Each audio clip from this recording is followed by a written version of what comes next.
Hello friends, તો ચાલો આજે આપણે બનાવીએ ચીઝ પનીર પરાઠા.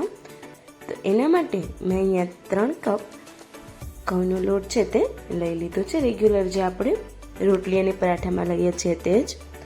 હવે તેની અંદર હું 1 ચમચી જીરું એડ કરી દઈશ અને થોડી એવી કોથમીર એડ કરી દઈશ.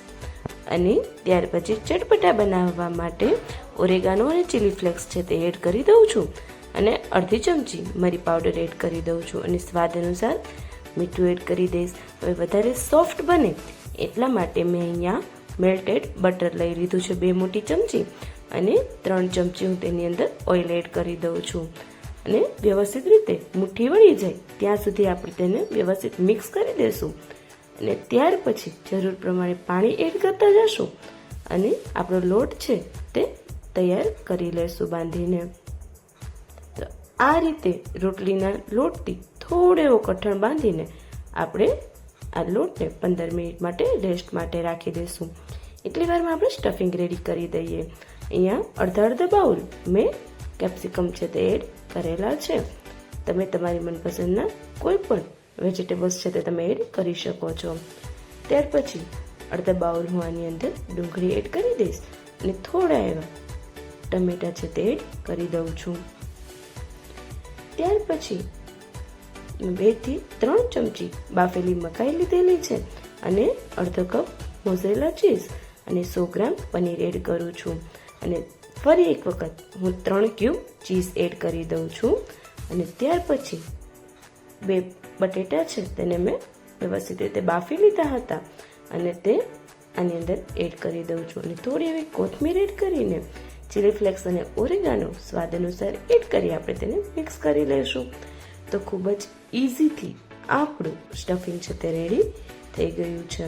તો ચાલો હવે આપણે લુઆ લઈ લઈએ. અહીંયા એક પરાઠા માટે 2 રોટલી બનાવવાની છે, એટલે કે 2 પરાઠા બનાવવાના છે. આ રીતે નાની સાઈઝનું પેલું હું પરોઠું છે તેને વ્યવસ્થિત રીતે વણી લઉં છું અને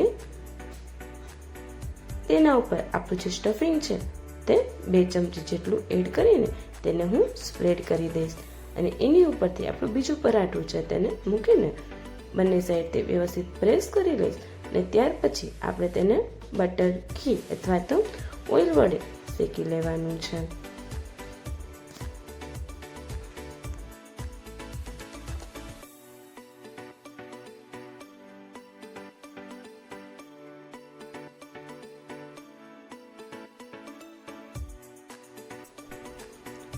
તો આ રીતે બંને સાઈડ આપણે પરાઠું છે તે શેકાઈ ગયું છે, જે તમે વિડીયોમાં જોઈ શકો છો.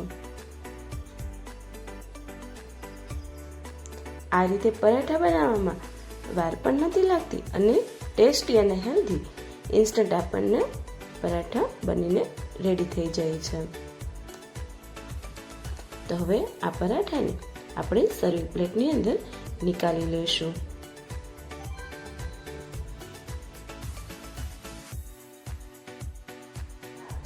આ પરાઠાને તમે ગ્રીન ચટણી, કોકોનટ ચટણી, દહીં કે કેચઅપ સાથે સર્વ કરી શકો છો. તો અહીં આપણે પરાઠાને કટ પણ કરી લઈએ અને જોઈ લઈએ કે આપણું સ્ટફિંગ છે તે કઈ રીતે અંદર રેડી થઈ ગયું છે. તો આ રીતે અંદરથી પણ આપણે બધા જ વેજીટેબલ્સ મસ્ત રીતે પકાઈ ગયા હતા અને આપણા પરાઠા રેડી થઈ ગયા હતા. તો ચલો હવે આપણે મળીએ આપણી નેક્સ્ટ રેસીપીમાં. અને હા, મારા વિડીયોને જરૂરથી લાઈક કરો, શેર કરો અને ચેનલને સબસ્ક્રાઈબ ના કરી હોય તો જરૂરથી કરી દેજો.